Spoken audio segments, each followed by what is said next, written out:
permítame cerrar estas actividades con la última mesa que no podría faltar, por supuesto, en las reflexiones que hemos tenido durante estos 2 días, muy interesantes todas. Y esta se llama Nuevas discusiones sobre antiguos desafíos. En realidad tiene un nombre más completo, ¿no? Pero quisiera también resaltar pues esta última parte del título de esta mesa, pues porque hemos escuchado muchísimo acerca de pues cómo esta discusión de cumplimiento está siendo eclipsada, por supuesto, por todos los contextos, reformas que tenemos actualmente en México. Así que, bueno, para esta mesa, leo el título completo, Cumplimiento frente a los sistemas internacionales de protección, nuevas discusiones sobre antiguos desafíos. Permítanme presentar a quienes integrarán esta mesa, el señor Park Ångström, que nos acompaña en línea. Muchísimas gracias por su conexión, por su puntualidad. El doctor José Antonio Guevara y el doctor Gino Pauselli. Permítanme presentar al primer orador, el doctor Park Ångström. Es doctor en filosofía por la Universidad de Mansfield, Oxford. Entre sus principales líneas de investigación se encuentran las relaciones internacionales, la política comparada y los derechos humanos, con un enfoque geográfico en América Latina.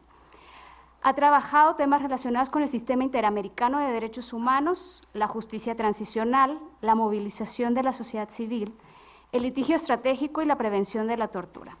Se ha desempeñado también en la Oficina del Alto Comisionado de Naciones Unidas para los Derechos Humanos en Ginebra. Muchísimas gracias por su participación en este espacio. Les cedo la palabra hasta por 25 minutos. Muchas gracias por la invitación. He preparado algunos comentarios en inglés. Lo siento, ¿no? Porque es casi medianoche en el Reino Unido, me descansa un poco, así que voy a seguir en inglés. Muchas mis disculpas, ¿no? So we've been asked to reflect upon new discussions in the face of old challenges of compliance. So I will take this panel title seriously. And offer some thoughts on 3 things. Quiero dar 3 ideas. Primero, quiero hablar de los desafíos antiguos en temas de cumplimiento específicamente, cuáles son esos desafíos, cómo y por qué son importantes. Luego quiero hablar de las nuevas dimensiones o nuevas discusiones en cumplimiento de derechos humanos, cómo hemos avanzado, desarrollado nuestro entendimiento en relación al cumplimiento, particularmente las nuevas legislaciones alrededor de derechos humanos y las instituciones, y si esto o si para esto nos han ayudado los desarrollos académicos. Y finalmente quiero conectar esto con ejemplos, con ilustraciones en cuanto a los desafíos a los que se enfrentan los derechos humanos. Tengo ejemplos del sistema de derechos sobre marketing digital. Entonces, quiero hablar primero del cumplimiento, qué es y por qué es tan importante llevar a cabo estas discusiones sobre derechos humanos. Como sabemos, derechos humanos son típicamente definidos como una uniformidad entre el comportamiento y el estándar legal. Y para muchas personas, esta aplicación ha sido un concepto central al evaluar las leyes, incluyendo las leyes de los derechos humanos y otras políticas, o en la política.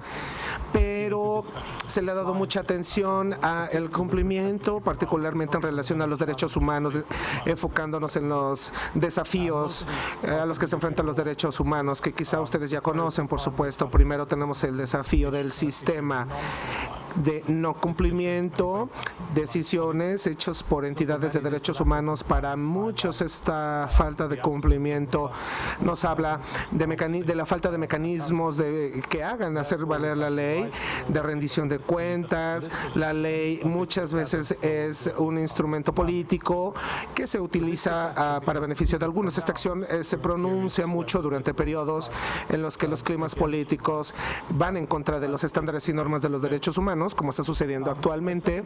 Un segundo desafío tiene que ver con el cumplimiento legal. Algunos dicen que esta es una noción que no captura la esencia de lo que sí es importante, el impacto real de las instituciones de derechos humanos. Aquí el argumento me parece que es que el concepto de cumplimiento es analítico y de utilidad. Es un indicador de la influencia de las instituciones de derechos humanos, así que la falta de claridad conceptual es particularmente problemático en el contexto de los derechos humanos, en los que hay desafíos significativos para los derechos humanos. El tercer desafío tiene que ver con la ambigüedad teórica alrededor del cumplimiento. Los factores de cumplimiento son complejos y a menudo son cuestionados. Se cuestionan las autoridades, la legitimidad de las instituciones. Otros desafíos son las decisiones que tienen conflictos de interés, que dan pie a movimientos políticos, a demostraciones. Entonces esto dificulta nuestro entendimiento del cumplimiento y por ello no podemos llevar a cabo instrumentos de cumplimiento. Hay otra cuestión, una dificultad, porque no tenemos una metodología para medir el cumplimiento. Se requiere, pero es incompleta la que hay, es inconsistente. Aún más allá, hay herramientas metodológicas que son limitadas para capturar las formas tan complicadas en las que se lleva a cabo el cumplimiento. Estoy seguro de que todos estos desafíos ustedes los conocen, pero ¿por qué es tan importante hablar de ellos? Bueno, son importantes porque el cumplimiento es consistentemente retenido como una métrica consistente para medir la efectividad de las instituciones. Y aquí participando en este justo tema, el cumplimiento y su importancia tiene que ver con si las instituciones internacionales son capaces de hacer valer las decisiones. Esto es importante en la autoridad de las instituciones, más allá, las instituciones como tal, los protocolos. Para ellos el cumplimiento es esencial para mantener la legitimidad de los cuerpos de autoridad, así que las decisiones deben de ser respetadas e implementadas para que se mantenga la credibilidad. El cumplimiento también tiene un impacto directo en los derechos de las personas y de los grupos y de parte de los cuerpos internacionales y pueden generar una diferencia en la realización de la persona. Al enfocar nuestra atención en el cumplimiento, voy a manejar el tema principal, quizás sea el enfoque más productivo. Yo reconozco la importancia del cumplimiento, particularmente para los individuos. Sus derechos están en juego, pero no está la autodeterminación del éxito o no en cuanto a la legislación de los derechos humanos. De hecho, debo decir que a menudo no es el factor más crucial. Entonces, ¿por qué es este el caso? Bien, el cumplimiento ha sido central para muchos académicos. Por años ha habido una pasión a que se había dicho que es fácil de medir el cumplimiento, facilitado por la disponibilidad de los datos y los juicios, los tribunales. El cumplimiento nos puede decir algo importante, por ejemplo, sobre el grado en el que un Estado implementa medidas especificadas por un tribunal, por una sala de un tribunal. Nos da un entendimiento en cuanto a si un Estado respeta la independencia de un tribunal, pero el cumplimiento puede ser engañoso como métrica porque las tasas altas de cumplimiento pueden decirnos que hay órdenes directas, pero hay demandas más específicas que quizá no se cumplan. Particularmente es evidente en el caso de las Cortes de Derechos Humanos Internacionales, en donde el cumplimiento es común, pero se puede ser influenciado también por consideraciones políticas adicionales. Las Cortes hacen reparaciones del daño para priorizar el daño, la reparación del daño. Esto nos puede llevar a la fijación de medidas, a objetivos para obtener tasas altas de cumplimiento.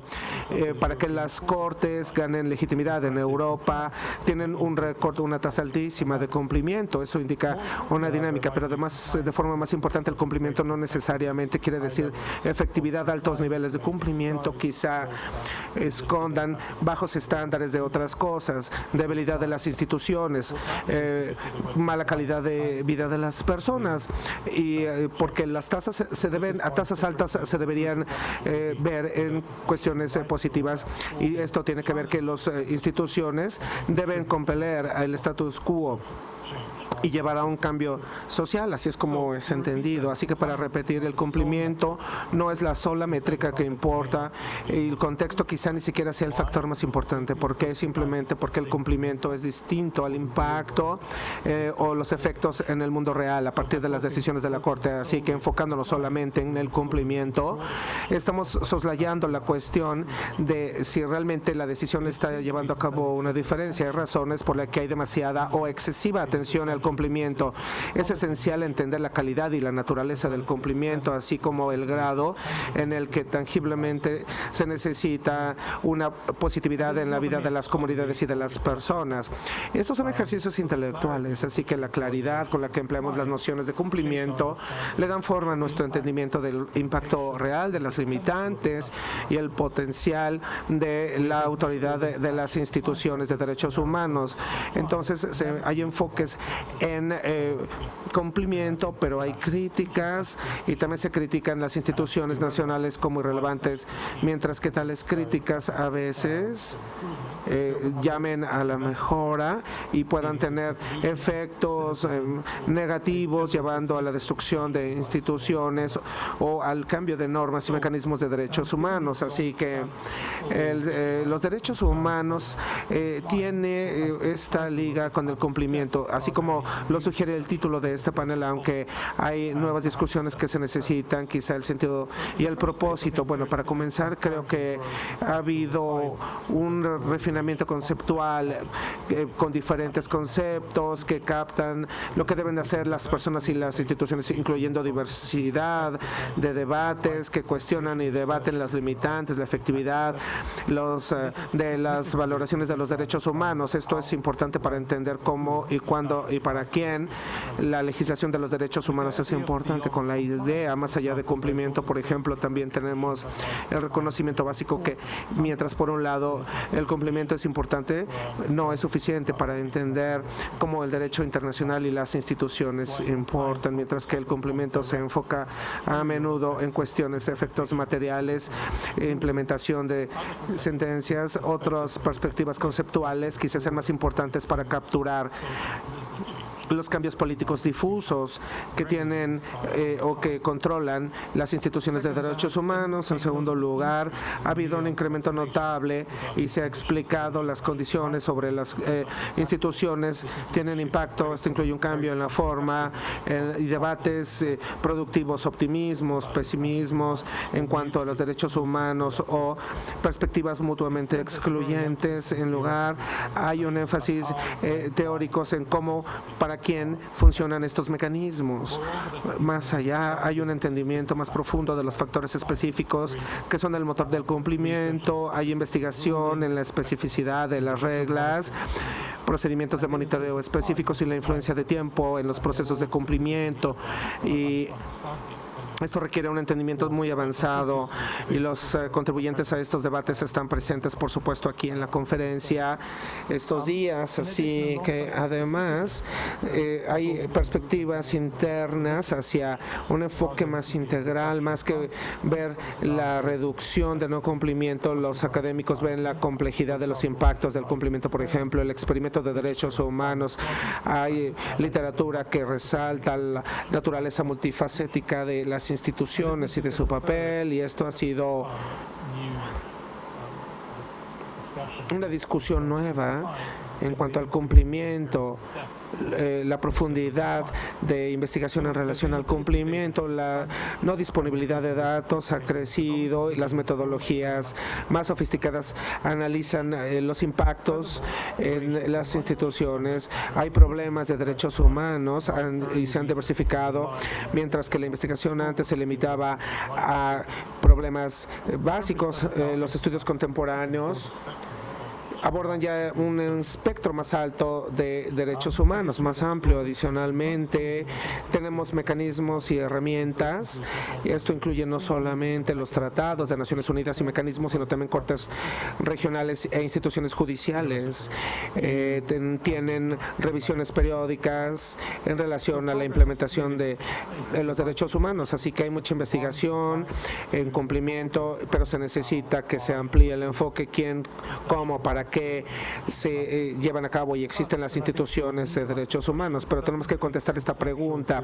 Esto nos da entonces una sofisticación más alta que nos debe llevar a una mejora en los derechos humanos, pero esta tendencia tiene que mejorar los resultados de derechos humanos. En otras palabras, estamos de acuerdo en que necesitamos más transparencia en la evaluación de políticas y más avances intelectuales, pero sigue la pregunta. Esto ha elevado la sofisticación y ha mejorado la situación de los derechos humanos. Es en este punto y otras visiones que quiero comentar sobre por qué hay nuevos horizontes que se deben considerar, sobre por qué y cómo, para poner esta discusión de cumplimiento en derechos humanos en un contexto político más amplio.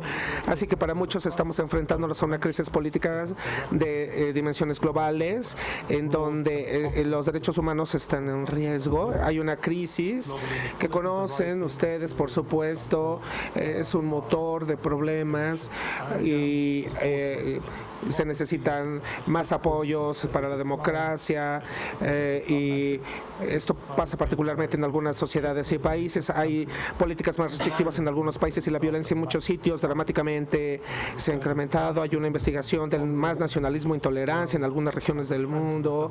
Es una tendencia que está erosionando el Estado de Derecho, así que en breve se necesita un reforzamiento, unir los puntos en todos estos aspectos. Y es precisamente en este sentido, en esta carretera hacia los derechos humanos, en donde necesitamos más decisiones y debates técnicos, no exclusivamente solamente con desarrollos jurisprudenciales. Pero bueno, quiero ilustrar este punto refiriéndome al sistema de derechos humanos, que es el que conozco más, el sistema interamericano de derechos humanos, y esto puede resonar con algunos de ustedes, particularmente en el continente americano, pero creo que tiene más relevancia ahora. ¿Cuáles son algunos de los desafíos a los que el sistema interamericano se enfrenta?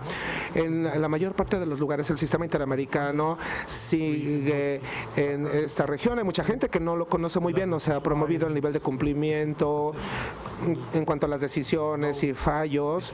Es bajo. El sistema interamericano tiene jurisdicciones en una región con altos niveles de violencia, con falta del Estado de Derecho, con corrupción y por parte de actores estatales y no estatales. Este sistema, sin embargo, no ha erradicado ninguno de los problemas. El sistema interamericano sigue siendo de mucha influencia, pero tiene un enfoque muy punitivo, en donde se toma un enfoque persecutorio. El sistema interamericano es muy dominante, sin embargo, y tiene, sin embargo, una influencia en los procesos electorales. Además de todo esto, estamos en una región que tiene muchos puntos de enfoque en donde los derechos humanos están en juego. En Venezuela, por ejemplo, se demuestra la no efectividad de los derechos humanos con el régimen actual, que está apoyado por China, por Rusia también, por esos sistemas. Esta situación está exacerbada por sanciones estadounidenses. En este nuevo mundo tenemos una juris diferente, donde los derechos humanos están soslayados. Tenemos una tendencia también, entonces, en este sentido, hay investigaciones que resaltan esta situación en América Latina, y para empeorar las cosas, algunos ven las cortes internacionales y las libertades personales limitadas. Definitivamente esto se va a agravar con la nueva administración Trump en los Estados Unidos, pero hay una esperanza para los derechos humanos. Bueno, en este sentido me parece que los sistemas regionales como el interamericano debe jugar un papel muy importante. Voy a explicar esto durante los minutos que me quedan. Primero, el sistema interamericano nos dice algo muy importante sobre la adaptación institucional, la resiliencia, a pesar de los contextos políticos. La historia política es ilustrativa del hecho de que los derechos humanos nunca han sido un proyecto de consenso del sistema interamericano, y su historia institucional habla de resistencia, conflicto y malas prácticas en derechos humanos. El sistema interamericano es un caso de expansión institucional, si lo vemos así, en una región inestable del mundo. Se necesita un cambio en la política. Las perspectivas regionales como las del sistema interamericano nos dicen algo importante: la diferencia que podría establecer los derechos humanos si se siguen las reglas, y especialmente debe de ser importante para que los sistemas regionales, porque han desarrollado instituciones que han cometido errores, sin embargo, pero que tienen que interactuar también para tener más interacciones con tribunales locales, muy embebidos en los sistemas nacionales en muchos países de la región, así que es exactamente en esta institucionalización en donde faltan los derechos humanos y es como un crucigrama que no se entiende, faltan piezas. Entonces, todos son los sistemas, las dimensiones del sistema interamericano, se tienen que corregir. La situación de no cumplimiento es una crisis porque estamos en un retroceso. Sin embargo, el sistema interamericano sigue con problemas. Hay muchos más casos que se están enviando a la Comisión Interamericana. Los indicativos es que hay más tribunales altos, pero que no interactúan consistentemente o no siguen la jurisprudencia de la Corte Interamericana. Esto es un retroceso porque no se da una respuesta directa en cuanto a la relevancia del sistema interamericano. Entonces, muchos intereses políticos están en juego ahora. Así que, en resumen, viendo hacia el futuro, de verdad yo veo desafíos políticos que son distintivos, la política para decidir. Y esto está muy extendido en el mundo. Por supuesto, lo que quiero resaltar aquí es el histórico de los derechos humanos que nos debe llevar a nuevos desarrollos, crucialmente quizá el sistema interamericano y otros actores, otras instituciones que son de verdad quienes deben ser los agentes del cambio. Es esta combinación, por decirlo así, al reconocer algunos de los desafíos más importantes, los que nos dan la perspectiva que tenemos que hablar más allá del cumplimiento en los derechos humanos, tenemos que hablar de las instituciones. Por supuesto es importante, pero no se debe de quedar ahí. Esa es mi contribución y estoy abierto para las discusiones y debates remotamente. Gracias por su atención. Extra que sabemos que está haciendo por los horarios, por compartirnos todas estas reflexiones, el análisis que pues desde su experiencia tiene. Y antes de darle la palabra al siguiente orador, pues quisiera destacar de esta reflexión que nos comparte, pues esta idea que había sido sembrada esta mañana también por algún otro ponente, sobre la pregunta de qué es lo importante en estas discusiones, si verdaderamente la métrica del cumplimiento o el impacto que pueda tener las decisiones en materia de derechos humanos. Muchísimas gracias, doctor. Vamos a dar la palabra al siguiente orador y agradecemos también pues, su permanencia porque daremos paso a unos minutos de retroalimentación, preguntas y respuestas. Quisiera ahora presentar al doctor José Antonio Guevara. Bienvenido, muchas gracias por estar acá. El doctor es doctor en Derecho por la Universidad Carlos III de Madrid, fue miembro del Grupo de Trabajo sobre Detenciones Arbitrarias del Consejo de Derechos Humanos de la ONU, coordinador para América Latina y la Coalición por la Corte Penal Internacional. Entre sus principales líneas de investigación se encuentran los derechos humanos, el derecho internacional humanitario, los mecanismos internacionales de protección de derechos humanos, la jurisdicción internacional y la Corte Penal Internacional, la verdad, justicia, reparación y garantías de no repetición. Pues muy pertinente, muy apropiada la participación del doctor Guevara. Muchísimas gracias. Buenas tardes a todas y a todos. Muchas gracias, Avi, por la presentación y antes que nada agradecer a la Suprema Corte, al Instituto de Investigaciones Jurídicas, la oportunidad de participar en este congreso. Parte de lo que voy a exponer va a estar contenido en una publicación que pronto va a salir por la Corte. Entonces, pues voy a tratar de resumir lo que pretendo hacer con ese artículo, que es hacer el caso de que las opiniones del grupo de trabajo sobre la detención arbitraria y las resoluciones derivadas del procedimiento de comunicaciones individuales del Comité de Derechos Humanos de Naciones Unidas son jurídicamente vinculantes para México. Creo que la discusión sobre el cumplimiento de las decisiones internacionales de mecanismos sobre casos individuales, particularmente de órganos de tratados y de los procedimientos especiales, particularmente el del grupo de trabajo por ser un mecanismo sui generis, es muy pertinente la discusión. Voy a hacer una presentación y pido disculpas por los lugares comunes y las generalidades a las que me voy a referir, pero me parece que es muy importante partir desde los orígenes para revisar un tema sobre la obligatoriedad, no solamente de normas jurídicas que nacieron como no jurídicamente vinculantes, sino también porque los mecanismos de protección de derechos humanos han evolucionado con el desarrollo de la práctica de Naciones Unidas y la práctica de los estados, y también la doctrina ha evolucionado, y doctrina periférica de latinoamericanos o hispanoamericanos que se desprenden de la doctrina dominante de otros lugares, ha ido aportando elementos para poder hablar de la obligatoriedad de resoluciones que hace unos años la doctrina dominante decía que no eran vinculantes, nunca explicaban por qué, simplemente decían que no eran jurídicamente vinculantes, y hablaban de una dicotomía entre el derecho vinculante y el derecho no vinculante, lo cual para algunos que venimos de otra tradición jurídica es muy difícil hablar de derecho y no hablar de normas vinculantes. Pero bueno, habiendo dicho eso, parto de los orígenes, la Carta de Naciones Unidas, que la propia Carta reconoce en varias de sus partes los derechos humanos. Se crea, de hecho, la Carta de Naciones Unidas como un instrumento que deposita su fe en los derechos fundamentales del hombre y en la dignidad y el valor de la persona humana, en la igualdad de derechos de hombres y mujeres, y se establece como uno de sus propósitos realizar la cooperación en la solución de problemas internacionales, de carácter económico, social, cultural, humanitario, y en el desarrollo y estímulo del respeto a los derechos humanos y las libertades fundamentales. La Carta también señala como uno de sus propósitos que promoverá el respeto universal de los derechos humanos y las libertades fundamentales de todos. A través de la Carta, los Estados se comprometieron a adoptar medidas de carácter individual y conjuntamente, así como en cooperación con la organización, para realizar ese respeto universal y la efectividad de los derechos humanos.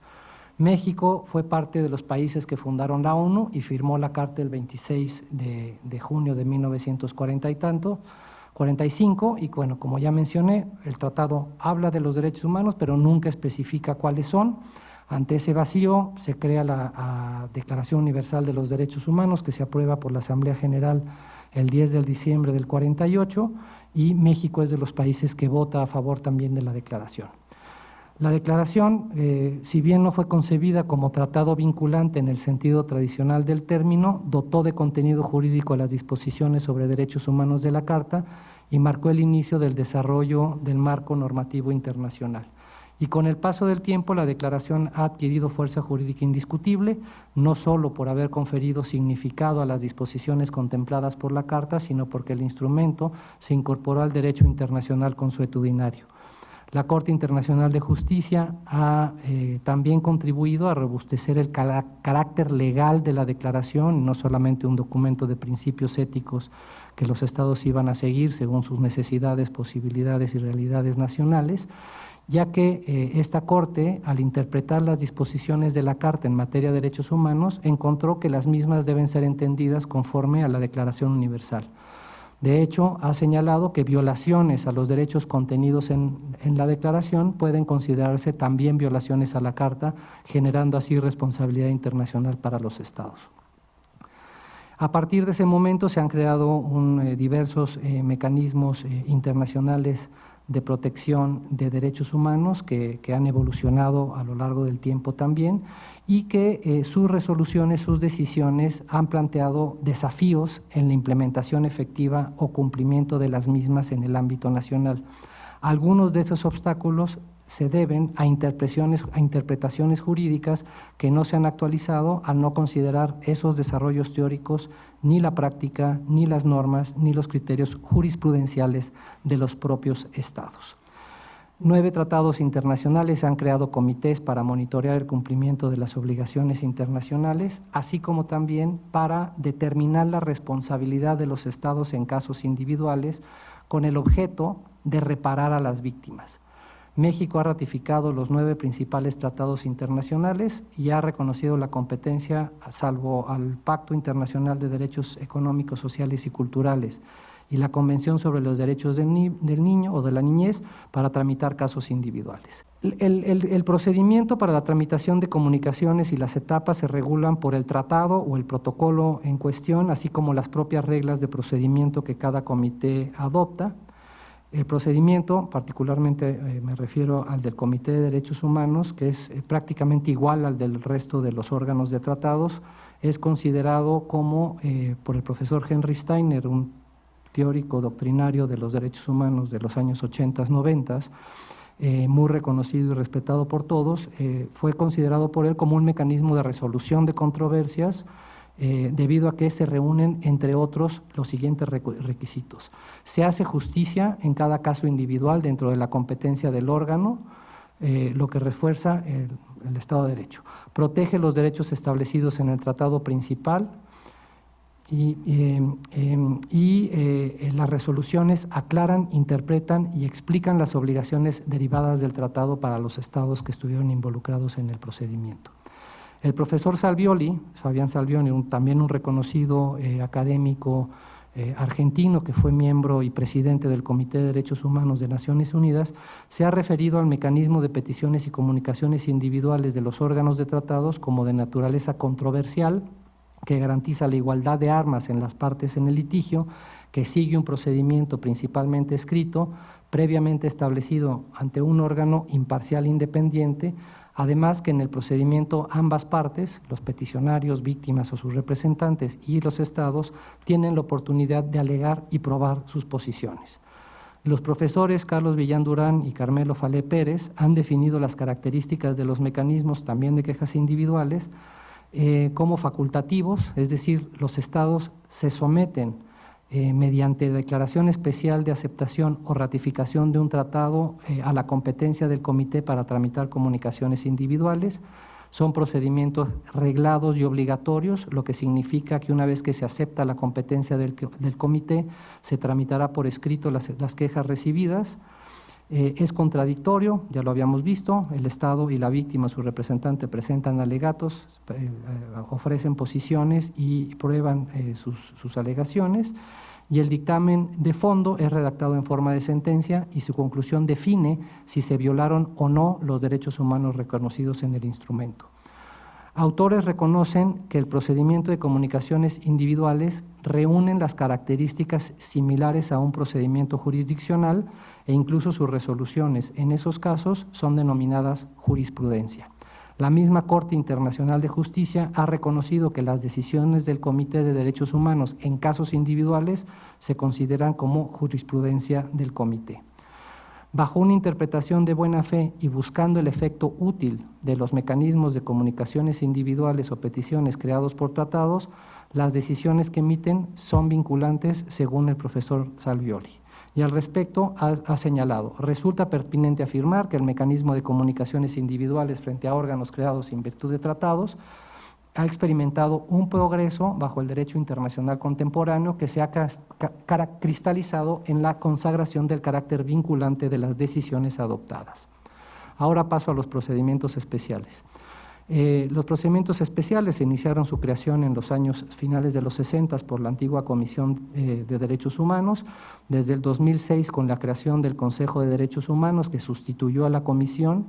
Se le ordenó por la Comisión, por la Asamblea General de Naciones Unidas que el Consejo de Derechos Humanos se crea como un mandato de ser el órgano responsable de promover el respeto universal por la protección de los derechos humanos y libertades fundamentales de todas las personas, así como asumir y mantener un sistema de procedimientos especiales, lo que implica la posibilidad de crear, renovar o concluir mandatos de relatores especiales, expertos independientes, grupos de trabajo, así como designar a las personas expertas independientes que ocuparán esos puestos.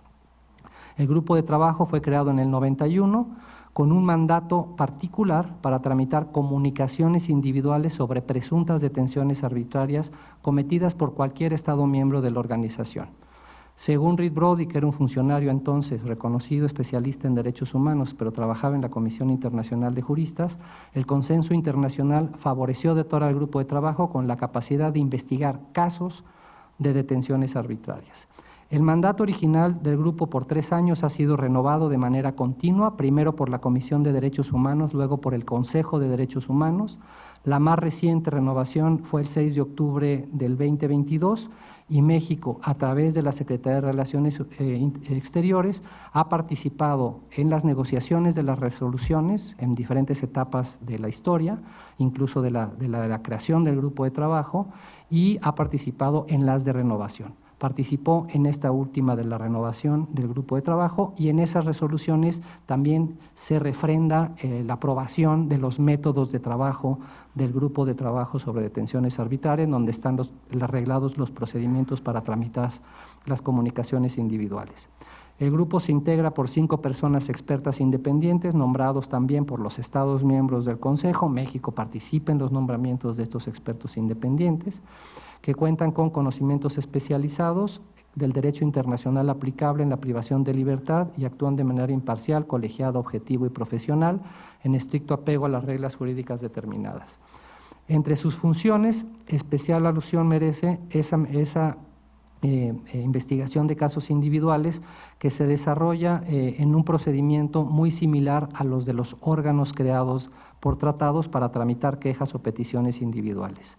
Se presentan las comunicaciones por las víctimas o sus familiares y bueno, desde ahí se sigue el procedimiento. Para el profesor Genser y un experto reconocido en el uso del sistema del grupo de trabajo sobre detenciones arbitrarias, tiene uno de los mejores manuales que se han escrito sobre ese mecanismo y su jurisprudencia. Es el único mecanismo extraconvencional de la ONU con un mandato explícito para atribuir responsabilidad a los estados por detenciones arbitrarias en casos individuales. El grupo tiene competencia para investigar esos casos de detención con base en la compatibilidad con la Declaración Universal de los Derechos Humanos y otros instrumentos internacionales relevantes como el Pacto Internacional de Derechos Civiles y Políticos. El procedimiento se regula, repito, por los métodos de trabajo del grupo, también que fueron aprobados por los miembros de Naciones Unidas, incluido México, y en él se prevén las reglas para la presentación de las comunicaciones. Decía, puede presentar un amplio espectro de actores, comunicaciones al grupo sin agotar recursos de la jurisdicción interna. Se regulan las etapas del procedimiento y cuáles son los insumos para el análisis de esas quejas o comunicaciones. Contempla la posibilidad de que el Estado concernido participe como parte del procedimiento, se defienda, responda a los señalamientos y presente toda la información o pruebas que considere necesarias para demostrar que la conducta de las autoridades se apegó a las normas aplicables de derechos humanos, sea de fuente internacional o de fuente nacional. Tras valorar los alegatos de las partes y analizar la evidencia que tiene a su alcance, el grupo emite opiniones y determina si las autoridades nacionales violaron o no las normas jurídicas vigentes para el Estado concernido, contenidas, y repito y enfatizo, en la Declaración Universal de Derechos Humanos, el Pacto Internacional de Derechos Civiles y Políticos y otros instrumentos jurídicos relevantes. La resolución o la opinión o la decisión final después del procedimiento puede concluir si hubo una detención arbitraria o no hubo una detención arbitraria y si la hubo, cuáles fueron las normas que se violaron del derecho internacional.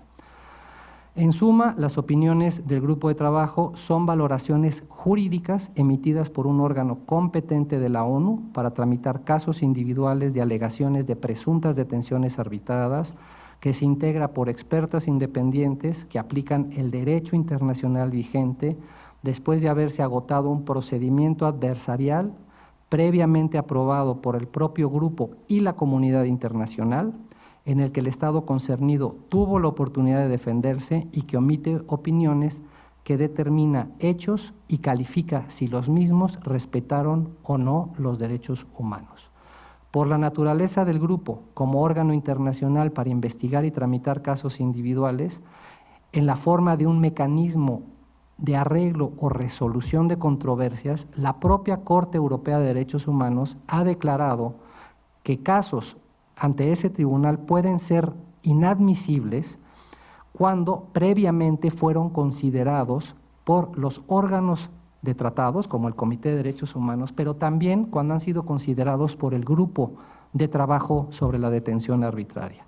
Ello implica que el propio Tribunal Europeo de Derechos Humanos le da un carácter similar al procedimiento de comunicaciones individuales del Grupo de Trabajo al de un órgano creado por un tratado internacional para determinar la responsabilidad de los estados por violaciones a los derechos humanos, en este caso particular al derecho a no ser privado arbitrariamente de la libertad, específicamente en los países, por supuesto, que forman parte de la competencia del Tribunal Europeo.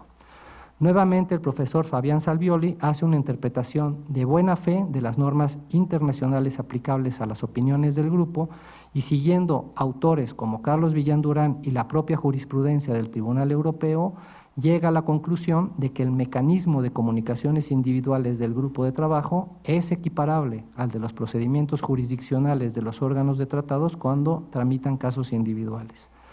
Para Salvioli, las opiniones del grupo de trabajo, y yo coincido plenamente con él, son jurídicamente vinculantes debido a que su mandato tiene sustento en un tratado internacional, que es la Carta de Naciones Unidas, y ya vimos cómo se engarza la Declaración Universal de los Derechos Humanos para darle sentido jurídico a esas disposiciones de la Carta que no estaban detalladas, lo que implica que los estados, al ser parte de la organización, se obligan a cumplir con sus propósitos, incluido el respeto de los derechos humanos en ella reconocidos y las decisiones del grupo como un órgano encargado de la protección del derecho a no ser privado arbitrariamente de la libertad, previsto, repito, en la Declaración Universal y en el Pacto. El procedimiento de comunicaciones del grupo, además, fue creado, renovado y aceptado, al igual que sus métodos de trabajo, por todos los estados miembros de la organización.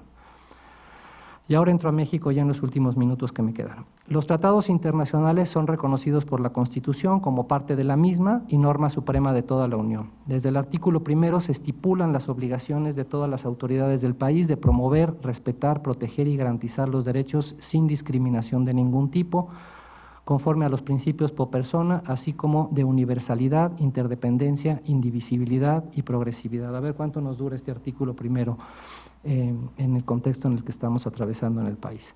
También se señala que las autoridades ejecutivas, legislativas, judiciales, autónomas, en los 3 niveles de gobierno deben, en el ámbito de sus competencias, prevenir, investigar, sancionar y reparar las violaciones a derechos humanos. En un análisis sobre las obligaciones que se desprenden para el Estado a partir del reconocimiento de la competencia contenciosa de un órgano creado por tratados, la Corte Interamericana de Derechos Humanos, la Suprema Corte constató que la sujeción a la jurisdicción internacional es un hecho jurídico consumado e inobjetable, una decisión consumada derivada de la ratificación del instrumento y del reconocimiento de la competencia del órgano. Para el caso del grupo, podríamos decir que a partir de la participación y aprobación de la resolución y de la renovación del mandato, aprobación de sus métodos de trabajo y su participación en el procedimiento de comunicaciones individuales, se trata de un hecho consumado de que México se sujetó a la jurisdicción internacional de un órgano conocido como el Grupo de Trabajo. Consideró la Corte asimismo que el Estado mexicano fue parte de una controversia o litigio por medio de autoridades competentes, la Secretaría de Relaciones Exteriores, en la que tuvo la oportunidad de participar activamente en el proceso. El resultado final de ese procedimiento constituye una cosa juzgada y por ende lo único procedente es acatar y reconocer la totalidad de la sentencia en sus términos.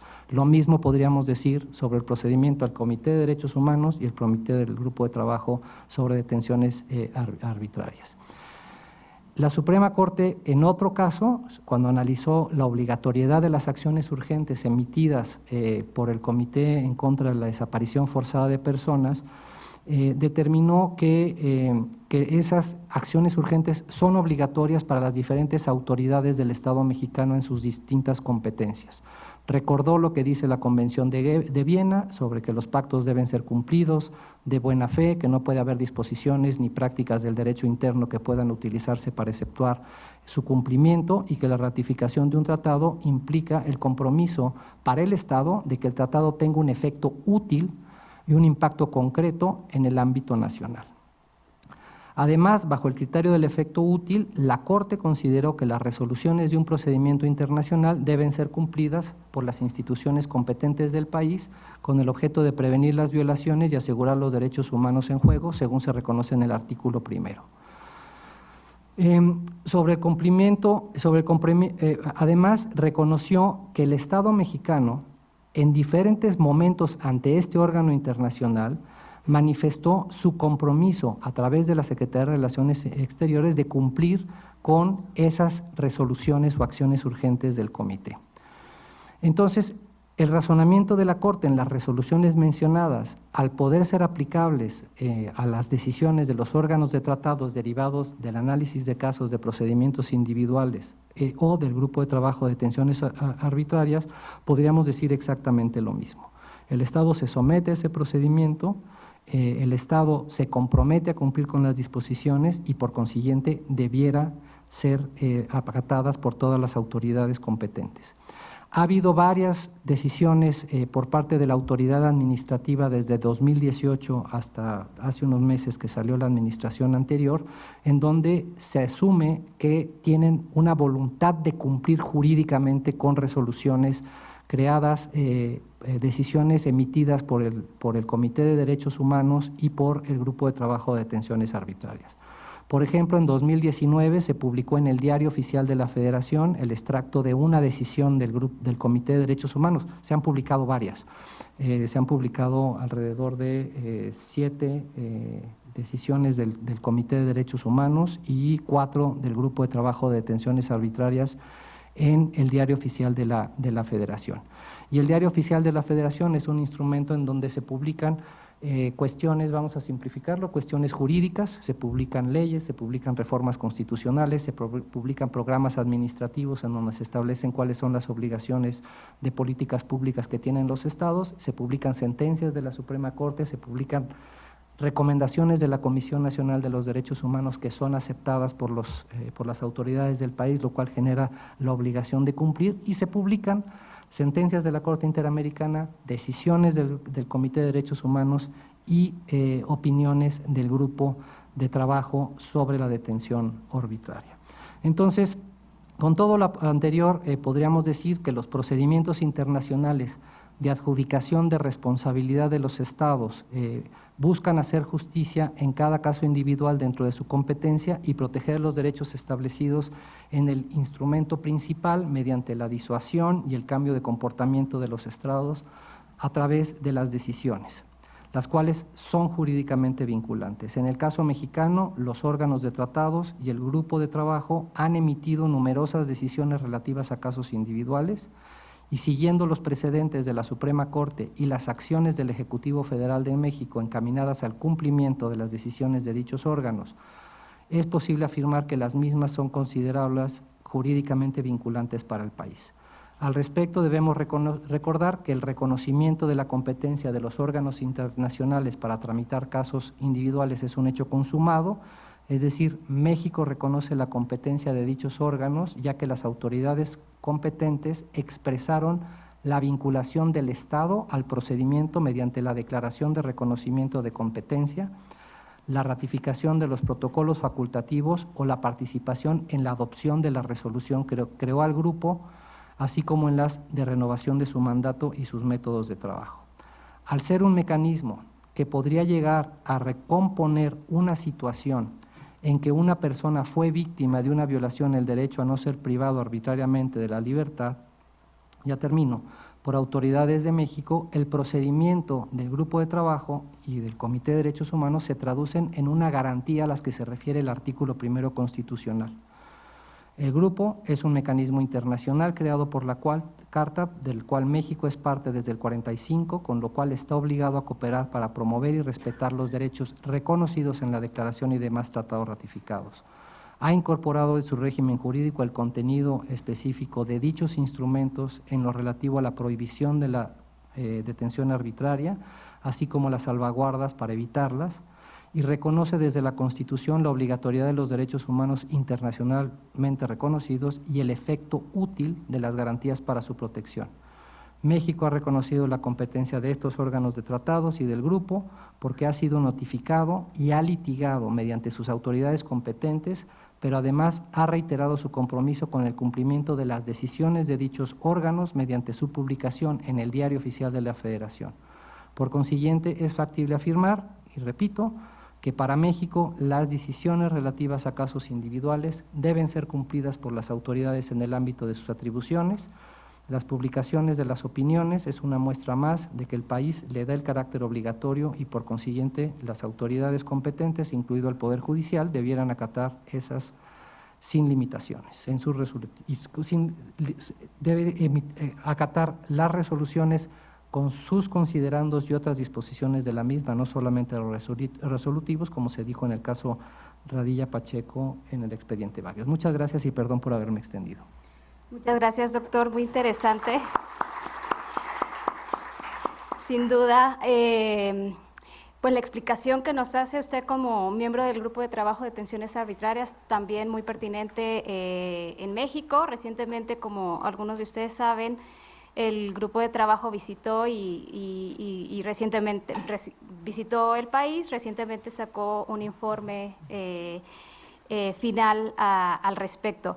Y por supuesto, pues esta facultad sui generis que tiene el Grupo de Trabajo de Detenciones Arbitrarias, que no tiene ningún otro de los procedimientos especiales de Naciones Unidas, bueno, pues también muy importante destacarlo acá en términos de cumplimiento, porque bueno, me surgen muchas preguntas también que seguramente podríamos profundizar más adelante, pero ¿qué pasa si un Estado no contesta a las solicitudes de información del grupo de trabajo y cómo estas decisiones, estas opiniones han sido también las más difíciles de cumplir, ¿no?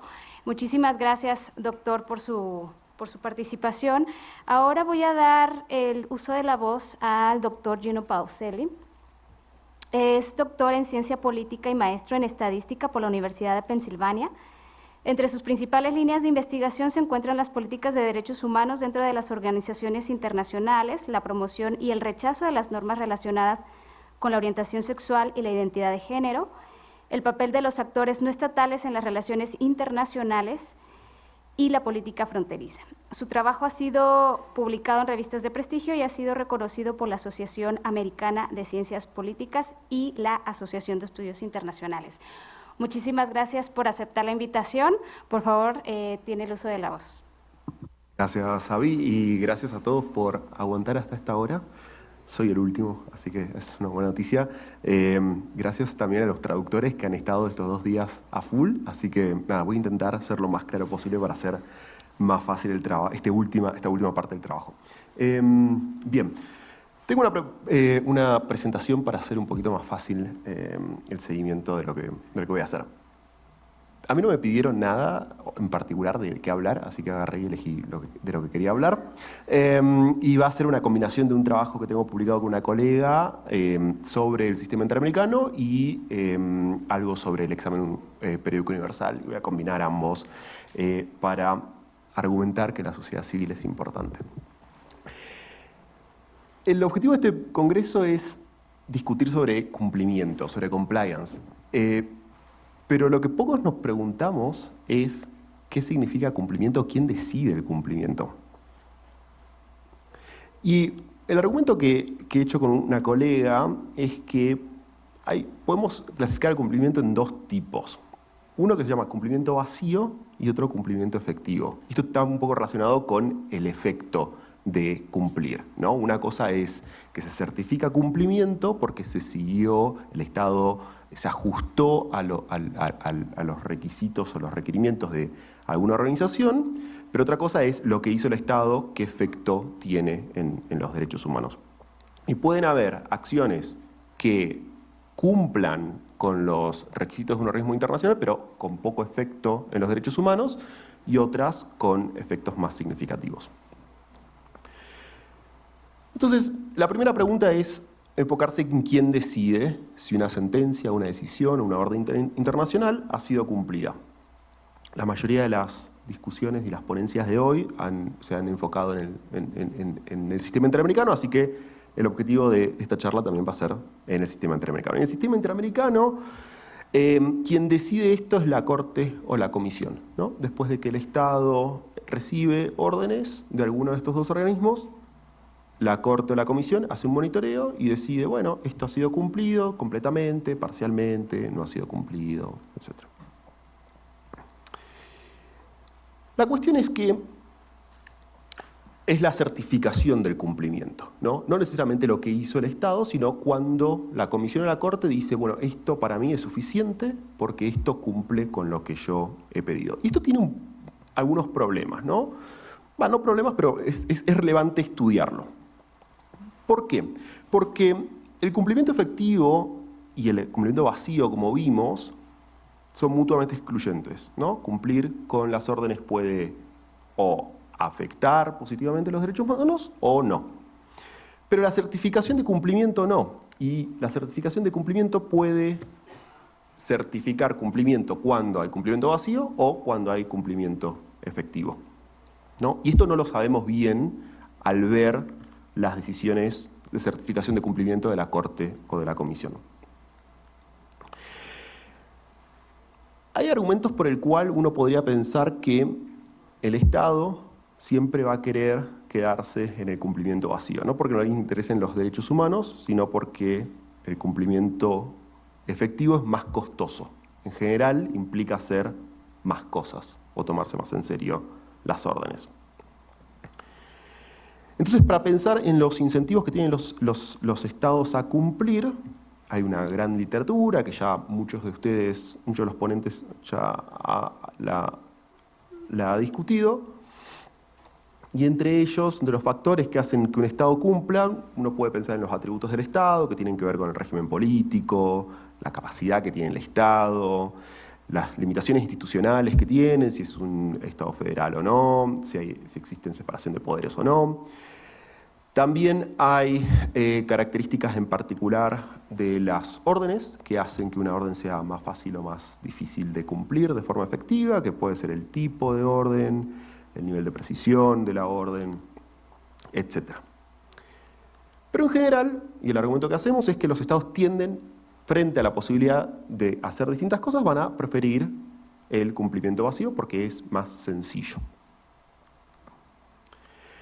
Ahora, la cuestión es por qué una institución, sea la Corte o sea la Comisión, va a certificar algo que no es cumplimiento efectivo, sino porque el mandato es de velar por el cumplimiento con los derechos humanos en la región.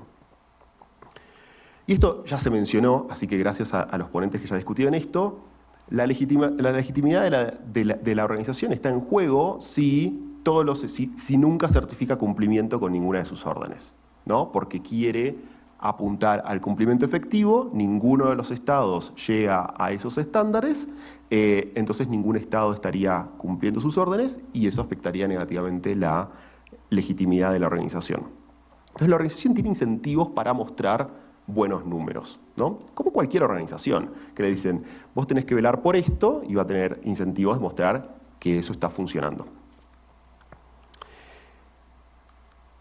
Y además, y esto es muy importante para el argumento que voy a hacer, monitorear la implementación de órdenes lleva tiempo y recursos, en especial para los organismos internacionales como la Comisión Interamericana o la Corte Interamericana, que no tienen los recursos de ir y estar viendo lo que hace el Estado dentro de sus propias fronteras. Muchas veces tienen que descansar en creerle a lo que dice el Estado que hizo. Y el Estado dice, hice y aprobé estas leyes, bueno, sospecho que esas leyes tienen que ver con el cumplimiento. Al menos vos me estás diciendo que esto es lo que yo te pedí que haga. Entonces, una institución como la Comisión, uno debería esperar que no certifique cumplimiento cuando no hay información positiva sobre la implementación efectiva. Ahí está. Y que certificaría cumplimiento con sus órdenes cuando recibe información positiva, aunque sea parcial, por ejemplo, por parte del Estado, y ningún tipo de información negativa que le diga, no, esto que el Estado te está diciendo no es así. Y acá es donde entran las ONGs. ¿Y por qué digo que las ONGs son importantes? Ya sabemos que las ONGs son muy importantes para cuestiones de cumplimiento de derechos humanos, ¿no? En particular, con respecto a organismos internacionales, está el argumento de que más participación de ONGs hace que haya más cumplimiento, porque promueven cumplimiento a nivel doméstico, hacen naming and shaming a los estados que no cumplen. También hay argumentos que dicen que cuando uno involucra a ONGs, esto hace que los estados O sea, menos probable es que cumplan con estas órdenes, porque demandan más cosas y ponen los estándares más altos. Entonces, los estados no cumplen. Pero el argumento que hacemos, está como un poco en el medio, es ver a las ONGs como subsidiarias de verificación. Y acá agradezco a María Luisa y a Sandra, que como que me abrieron un poco la puerta, al menos a nivel doméstico, de este argumento, que pueden tener los recursos, y muchas veces están en el campo dentro de los estados, tienen los recursos para monitorear qué es lo que hace el Estado, y además tienen el conocimiento técnico sobre cuáles son los estándares de derechos humanos que los estados deberían cumplir. El argumento, en síntesis, es que la información que proveen las ONGs a estas organizaciones, como la Corte y la Comisión, hacen más probable que cuando la Comisión o la Corte certifican cumplimientos, este cumplimiento se superponga con un cumplimiento efectivo, ¿no? Porque son las que dicen, bueno, efectivamente esto que dice el Estado lo hizo y se ajusta con las demandas de la Comisión en la Corte. Y son las que pueden proveer información negativa que puede ir en contra de lo que dice el Estado y previenen que la Comisión o la Corte certifique cumplimiento a pesar de que el Estado diga que hizo cosas. Y acá les voy a mostrar un poco de evidencia de por qué esto es así. Si esto es así, uno debería esperar que cuanto más involucramiento de estas ONGs hay y cuanta más experiencias estas ONGs tienen en el monitoreo, más tiempo les lleve a los estados conseguir la certificación de cumplimiento. Porque van a primero empezar y mostrar, dice, bueno, yo hice esto, y va a venir una ONG y les va a decir, no, pero eso no es suficiente, esto en realidad no se adecúa a lo que te pidió la Comisión o la Corte. Entonces el Estado va a ir de nuevo a hacer otra cosa hasta que consiga hacer lo que demandan actores de la sociedad civil. Entonces, si uno ve en el tiempo lo que le lleva a un Estado cumplir o recibir la certificación de cumplimiento por parte de la Comisión de la Corte, involucramiento de ONGs debería llevar más tiempo.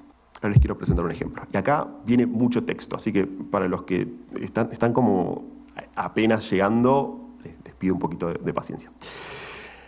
En el 2011 se firmó un acuerdo de solución amistosa, el número 22, con Perú, en el que una de las recomendaciones se le pedía al Estado peruano que se comprometa a reconocer el tiempo de servicios no laborados contados de la fecha de la resolución de no ratificación para los efectos del cómputo de su tiempo de servicio, jubilación y demás beneficios laborales que les correspondan conforme a la ley peruana.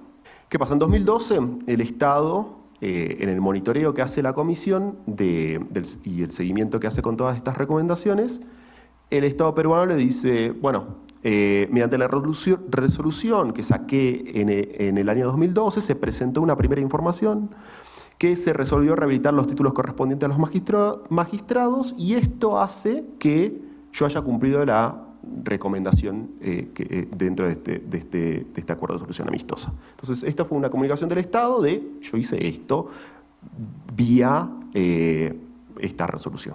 Ahora, los peticionarios, entre los que estaban muchas ONGs con experiencia en el sistema, dijeron, no, en realidad esto no efectivizó los derechos a la jubilación y demás beneficios laborales.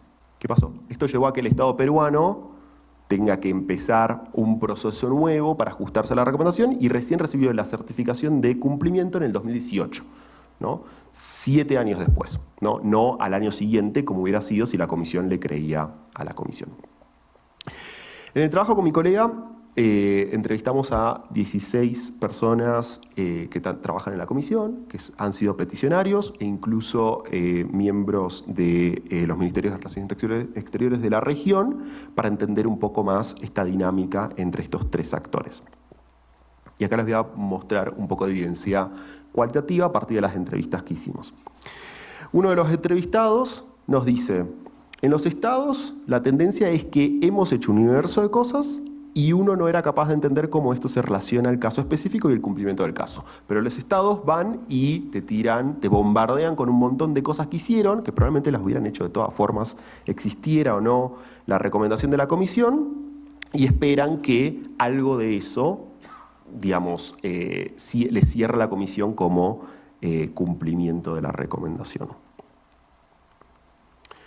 En otra entrevista nos dijeron, si la información del Estado es la única cosa que recibe la Comisión, es más probable que la Comisión diga que el Estado está en un nivel realmente adecuado de cumplimiento.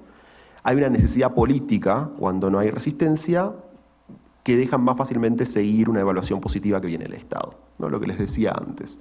Frente a ninguna oposición o información negativa que recibe, la comisión tiende a tener incentivos para mostrar: el Estado me está diciendo que hizo un montón de cosas, yo tengo que mostrar que los Estados realmente acatan lo que yo digo, si no, muero en la irrelevancia. Otra entrevista. Las grandes organizaciones van a tener redes y con estas redes alcanzan más reportes. Entonces hay una tendencia de que logren por sus grandes redes tener otro tipo de reportes o producir más información sobre análisis de situación de derechos humanos. Los que les decía, las organizaciones de la sociedad civil acá son claves, pero también no necesariamente cualquier organización de la sociedad civil. Son aquellas que tienen recursos, que tienen capacidad de monitorear a los estados y lo que hacen. Y ahora se viene la cita larga, pero me parece que es muy interesante y la voy a leer. Dice: en UNASA, que es un acuerdo de asociación amistosa, encontramos, por ejemplo, una disculpa pública que se vio en un despacho de una oficina chiquita de la Secretaría de Gobernación y fue de manera privada, en una mesa casi frente a frente. Es decir, no fue este un gran evento, que claramente no cumple con los estándares internacionales de lo que debe ser una disculpa pública. Pero la comisión lo tomó por cumplido, porque aparentemente la víctima no opuso resistencia. Porque a lo mejor la víctima no sabe cómo debe ser una disculpa pública en los estándares internacionales. O a lo mejor no sabe qué es lo que se puede pedir o qué es lo que se podría pedir, a pesar de que sí tiene conciencia de que le gustaría que fuera de otra forma. Entonces esta es buena evidencia de esto que les decía antes. Las ONGs muchas veces tienen el conocimiento técnico de entender cuáles son los estándares internacionales, que muchas víctimas, de las cuales a veces la comisión descansa para saber si coinciden o no con lo que dice el Estado, tal vez no lo tienen, y frente a presiones del Estado de ¿estás conforme, querés algo más?, dicen: bueno, no, ya está, con esto me conformo, algo saqué. Por último, en otra entrevista nos dijeron: no le vamos a regalar una cosa al Estado en el sentido de, si la comisión recomendó X, Z o Y, o en un acuerdo de solución amistosa viene X, Y o Z, el Estado tiene que cumplir con X, Y o Z. Y el CELS va a estar hasta el día que se cumplan X, Y y Z. Esto es un poco el empujar a, bueno, nosotros vamos a pelear por los estándares que están en el papel y no importa lo que diga el Estado. Bien. Ahora, esto también lo testeamos cuantitativamente con una base de datos sobre recomendaciones de la Comisión Interamericana, tanto en informes de fondo publicados como acuerdos de solución amistosa, y vimos cuándo estas recomendaciones fueron hechas y cuándo la Comisión certificó el cumplimiento total de estas recomendaciones y cuánto tiempo pasó en el medio. Codificamos también quiénes fueron los peticionarios, y si entre los peticionarios había ONGs, y al tener como un poco el universo de casos, pudimos ver cuáles ONGs se iban repitiendo y a lo largo del tiempo cuántas ONGs o qué ONGs ya habían acumulado experiencia por haber litigado en estos casos en el pasado. Y la variable que vamos a intentar explicar es el tiempo que le lleva, ¿no?, a un Estado, en una recomendación en particular, de tener la certificación de cumplimiento por parte de la comisión. Esto lo medimos en los años, ¿no?, que les lleva a obtener la certificación de cumplimiento. Y lo explicamos a través de la cantidad de organizaciones, el número de organizaciones que están involucradas en el caso como peticionarios, y también, alternativamente, para mostrar que esto como es robusto al argumento que estamos haciendo, la experiencia de estas organizaciones, ¿no? Una organización puede ser chiquita, que es la primera vez que litiga y que tal vez no conoce tanto cómo es el monitoreo y el proceso de seguimiento. Entonces, identificamos y cuantificamos el nivel de experiencia con la cantidad o el número de casos previos en los cuales estas ONGs peticionarias han participado. Y en los modelos incluimos un montón de controles por explicaciones alternativas que pueden influir, que no decimos que no influyen, pero que pueden influir en el tiempo que le lleva a la comisión certificar el cumplimiento, que es el tipo de la recomendación, el tipo de informe, las características del país, etc. Implementamos un análisis de supervivencia que básicamente analiza qué tan probable es que, esto se utiliza mucho en medicina, qué tan probable es que una persona muera a lo largo del tiempo. Acá no es tan triste el outcome porque no estamos interesados en muerte, sino en cumplimiento, que en realidad es un outcome más positivo. Entonces, probabilidades negativas significa que lleva más tiempo, que es menos probable que en un momento del tiempo se certifique cumplimiento. Estos son los resultados. No los quiero aburrir, en especial a los que tienen adversidad a los números, además vienen más gráficos con números. Y en los distintos modelos que corrimos, estos son 4 modelos, vemos que a medida que hay más organizaciones involucradas en un caso, lleva más tiempo, ¿no? Porque es más negativo, es menos probable que se certifique cumplimiento en un momento del tiempo. Y los 2 modelos de abajo también muestran que a medida que más experiencia tienen las organizaciones involucradas, sucede lo mismo. Ahora, quiero rápidamente, en el poco tiempo que me queda, los últimos 5 minutos, hablarles de un caso de un organismo internacional en el cual no existe esto. No existe el involucramiento de organizaciones de la sociedad civil en el monitoreo del cumplimiento de recomendaciones. Y este es el caso del examen periódico universal. Varios de ustedes estarán familiarizados, algunos no. El examen periódico universal es un mecanismo que es parte del Consejo de Derechos Humanos de Naciones Unidas, en donde los estados reciben recomendaciones por parte de otros estados,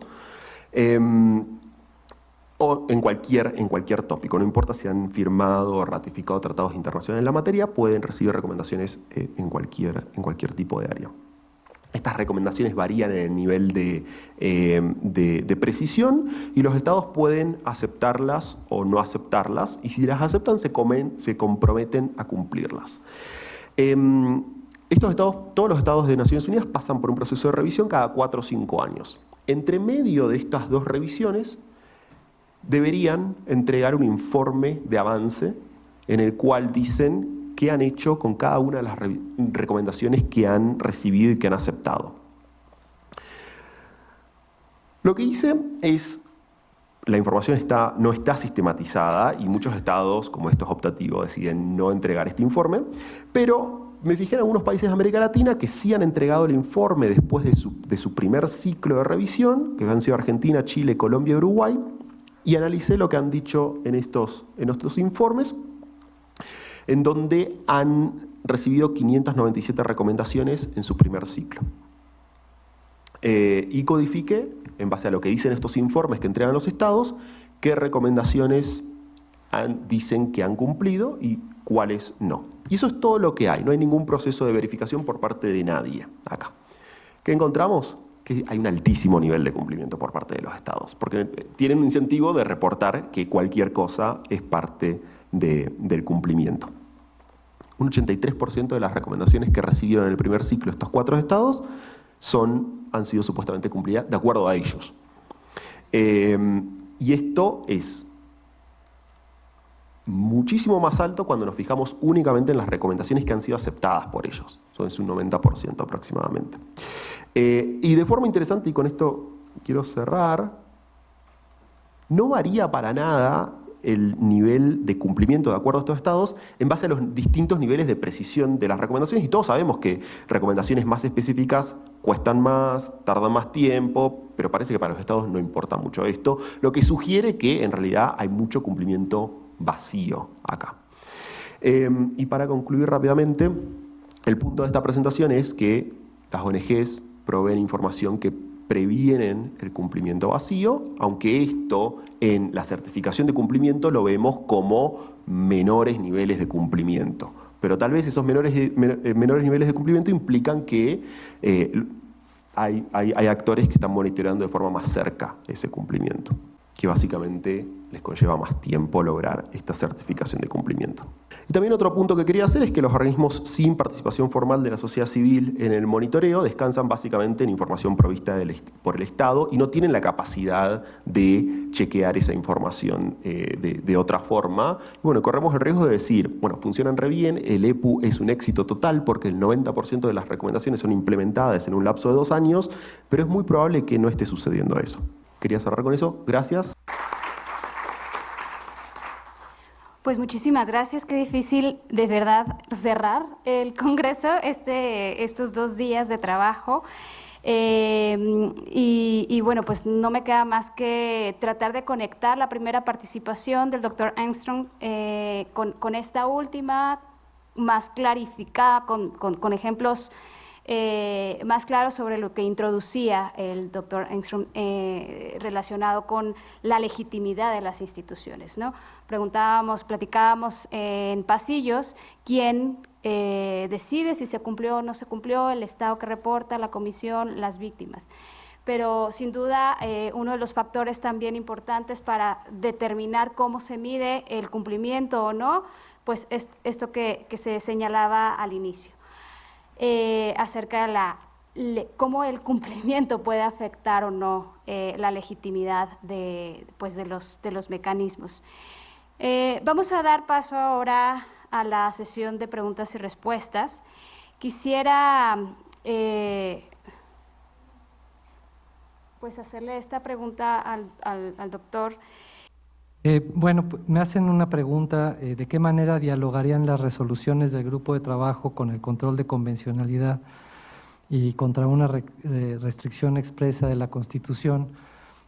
Bueno, pues yo creo que en el contexto que vivimos actualmente, creo que cualquier resolución de un organismo internacional que se refiera a la aplicación de una norma constitucional que sea contraria a un tratado, como puede ser la prisión preventiva oficiosa o el arraigo, que de un análisis de las 16 opiniones que emitió el grupo de trabajo entre 2018 y 2023, en el 80% de ellas se refieren a la prisión preventiva oficiosa y al arraigo, además de la tortura.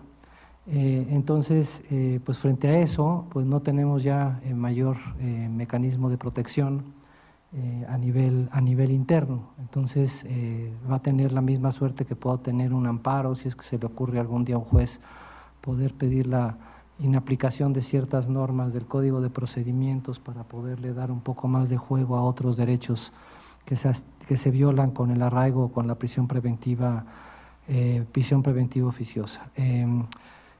Cuando se trata de alguna opinión que tenga que ver con algún aspecto de discriminación o con algún aspecto de alguna norma que no sea directamente reglamentaria de una disposición constitucional, pues ahí estará en manos de los jueces los que puedan utilizar las opiniones del grupo de trabajo.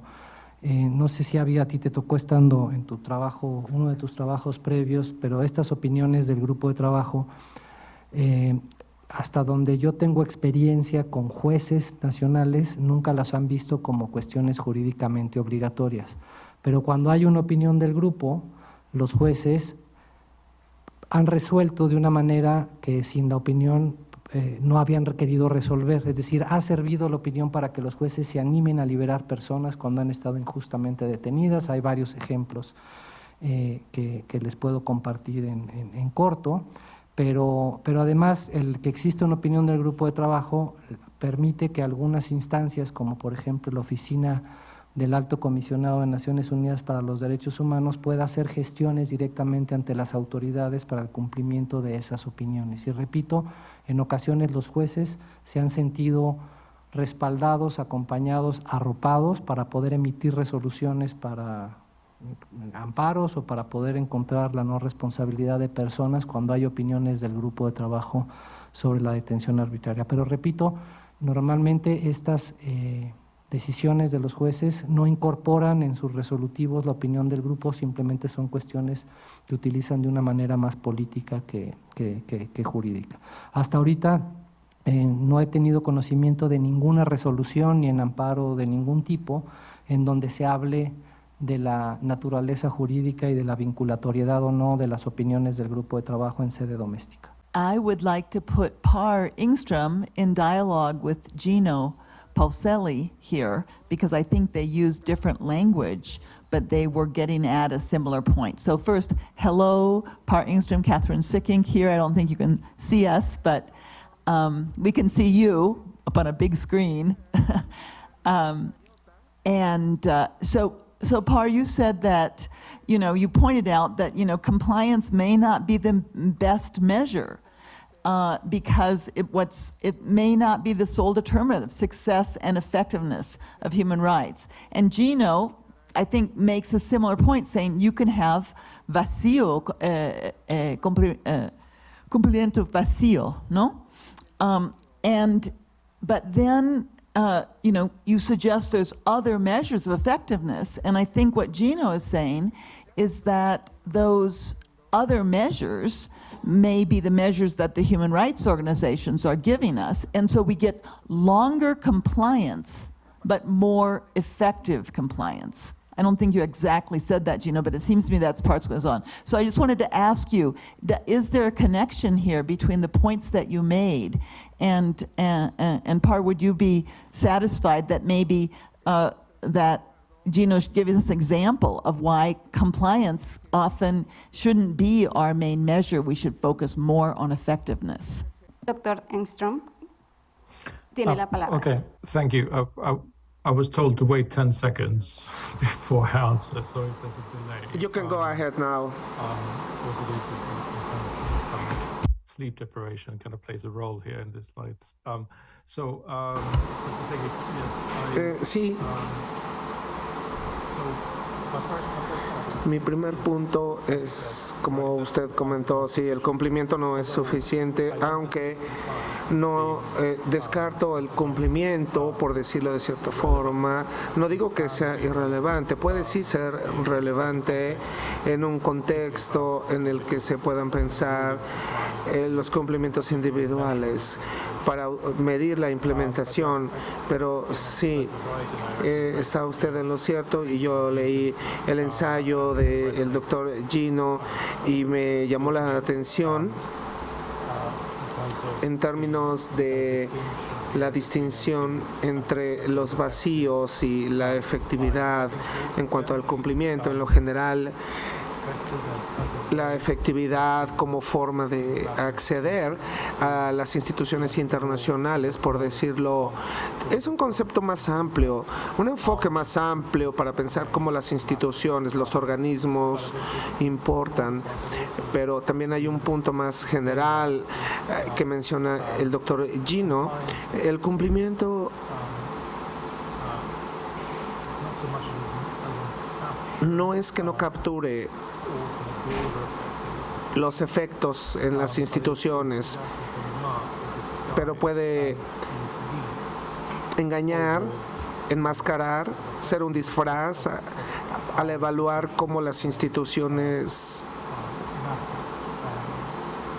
hacen las mediciones. Y sin embargo, yo me pongo en sus zapatos y entiendo y puedo ver el comentario del doctor Gino, cómo él entiende el rol de la sociedad al dar una herramienta de monitoreo para que de forma efectiva el monitoreo justo tenga mejores impactos, mejores efectos. Así que sí, ese es mi entendimiento particular. En el sentido de en qué enfocarse al tratar de entender cómo, cuándo y para quién son los beneficios de la adopción de las sentencias, particularmente en el contexto del sistema interamericano de derechos humanos, porque hay un cambio permanente y muy generalizado. Yo también diría algo muy similar a lo de Par. No necesariamente que compliance o el cumplimiento no importa, sino que habría que ser cuidadoso con festejar altos niveles de cumplimiento o criticar bajos niveles de cumplimiento, pues por ahí los bajos niveles de cumplimiento significa que está llevando más tiempo el cumplimiento efectivo. Ser un poco, poner cuidadoso con eso, pero fuera del resto, digamos que coincido con Par. Y sí, la lectura que hago de esto, de la certificación de cumplimiento, es más una lectura política de entender la legitimidad de las organizaciones sociales, de las ONGs en general, el rol en el monitoreo que tienen, y ya a esta hora del día ya se me están yendo los pensamientos, pero si vuelven... Perdón que haga una pregunta desde acá, pero Gino, quería preguntarte si en el análisis ustedes entrevistaron o recibieron la opinión de los órganos que monitorean el cumplimiento, porque mi intuición me dice que para ellos es muy importante también cerrar casos y decir que se cumplieron, por los motivos que sean, y cuáles son esos motivos que alegan, porque es importante para ellos mandar ese mensaje de que están siendo efectivos mediante el cumplimiento de sentencias, independientemente si es un contenido vacío o no, si es un vacío ¿no? o un contenido adecuado. Sí, hablamos con gente de la comisión del área de monitoreo y es interesante porque uno cuando entrevista a los objetos de estudio y está intentando explicar por qué hacen lo que hacen, es difícil preguntarles. Pero vos creés que ustedes lo que hacen no está bien, ¿no? O sea, nunca te van a decir eso. Entonces hay que encontrar formas de llegar a eso, pero sí hay una idea dentro de la comisión de que cuando un Estado no hace todo lo que uno le gustaría que haga, si uno no le da la certificación de cumplimiento, no va a hacer nada y vas a alienar al Estado. Entonces también hay un incentivo, como vos lo decías, ¿no? De cerrar casos, de mostrar legitimidad, pero también creo que hay una visión de, bueno, pero yo le tengo que dar algo al Estado porque me muestra que hace algo y si le digo que no, por ahí se enoja y las ONGs no piensan así. Las ONGs dicen, a mí no me importa que el Estado se me enoje conmigo, así que sí. Gracias. Muchas gracias por las presentaciones fantásticas. Tengo una pregunta para Gino y una pregunta para José Antonio. La pregunta para Gino es una pregunta empírica sobre posibles explicaciones alternativas para el resultado, ¿no? Creo que el resultado de que el involucramiento de las ONGs demora la declaración de cumplimiento es interesantísimo, pero puedo pensar dos explicaciones alternativas y me gustaría que las discutas un poco. Una explicación alternativa natural es confounding, ¿no? Las ONG se involucran en casos que son de alguna manera más complicados o más interesantes y esos son justamente los casos que naturalmente tardan más en implementarse las medidas. Entonces, es de algún modo lo que está en juego es una característica implícita del caso que no logramos observar y que es la que conduce a las ONGs a involucrarse en el primer lugar. La segunda posible explicación alternativa tiene que ver con el mecanismo y sería, no es que las ONGs demoren la declaración de cumplimiento ex post, simplemente porque hacen el monitoreo más exigente, sino que también podría ser que demoren el cumplimiento ex ante porque hacen que las medidas, al involucrarse en el caso, hacen que las medidas sean más exigentes. Entonces me gustaría ver cómo pensás un poco estas alternativas. Para José Antonio, creo que mi pregunta es más filosófica. Encontré la presentación interesantísima y muy convincente.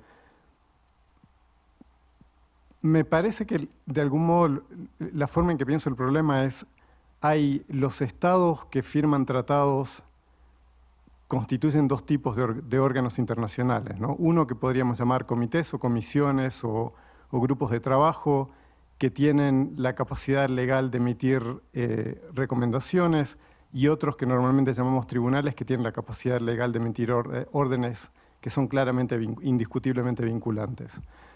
Y entonces, en la tradición que estabas mencionando al principio, estas recomendaciones no son necesariamente vinculantes y las órdenes de los tribunales sí.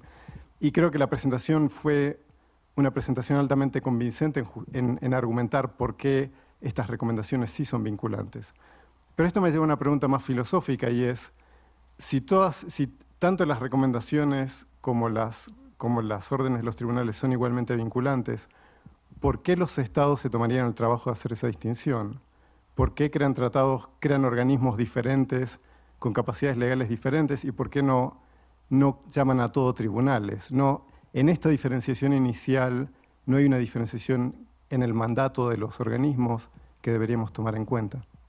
Thanks for the panel, Par. Nice to see you.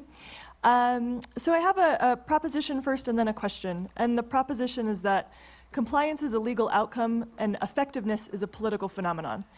And when we focus only on judicial institutions, not only, but primarily on judicial institutions and judicial outcomes, what is it that we are missing, both in theory and in practice?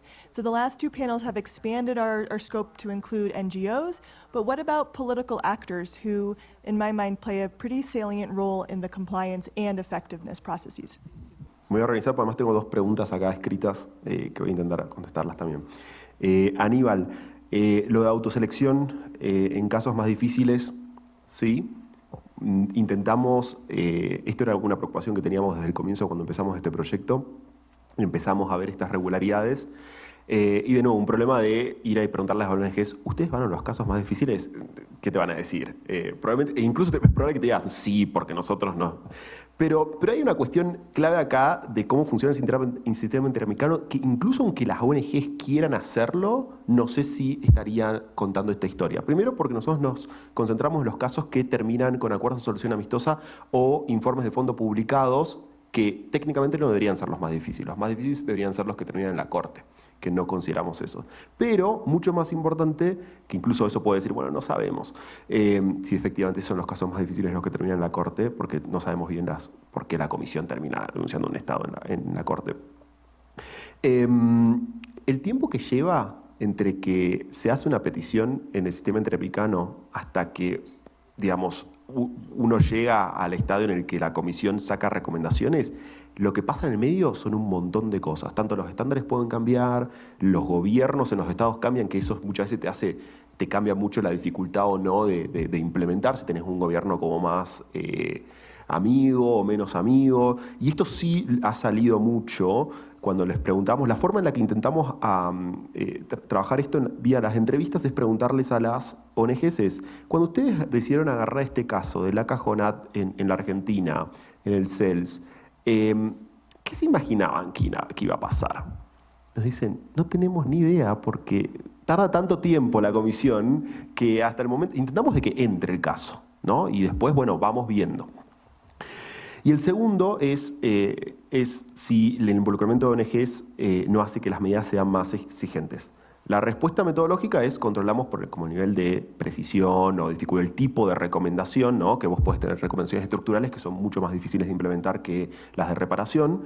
Pero de todas formas no estoy tan seguro que los peticionarios de las ONG tengan tanta influencia con respecto a qué es lo que pone la comisión entre las recomendaciones. En los acuerdos de solución amistosa un poco más, pero en los informes de fondo la comisión como tiene como un poco medio estándar de siempre va a haber una reparación, siempre algo estructural. Podría ser que las ONGs le digan, en especial el CEGIL, venga y le diga, che, pero poneme esto, qué sé yo.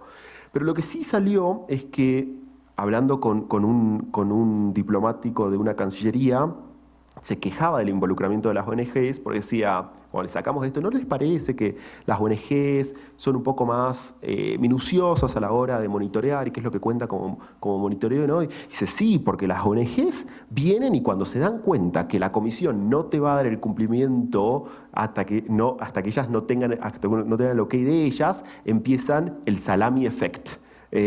Que empiezan a intentar cortarte y sacarte de a poquito un montón de cosas para sus agendas. Entonces parece que el mecanismo viene más por ahí que porque la recomendación sea estructuralmente más difícil. Tengo dos preguntas acá. ¿Echar mano de las organizaciones sin considerar a las víctimas no instrumentaliza los casos? Puede ser, no sé qué sería instrumentalizar los casos, porque todos los casos son como se está instrumentalizando algo. Las víctimas suelen estar muy involucradas acá. Depende del caso, de nuevo, depende del caso. Pero las organizaciones que trabajan como peticionarios en general intentan acordar con la víctima cuando realizar satisfacción, cuando expresar satisfacción. Y esto está relacionado con la segunda pregunta, que es ¿cómo se puede evaluar la conformidad o la satisfacción de las víctimas con las medidas ordenadas y adoptadas?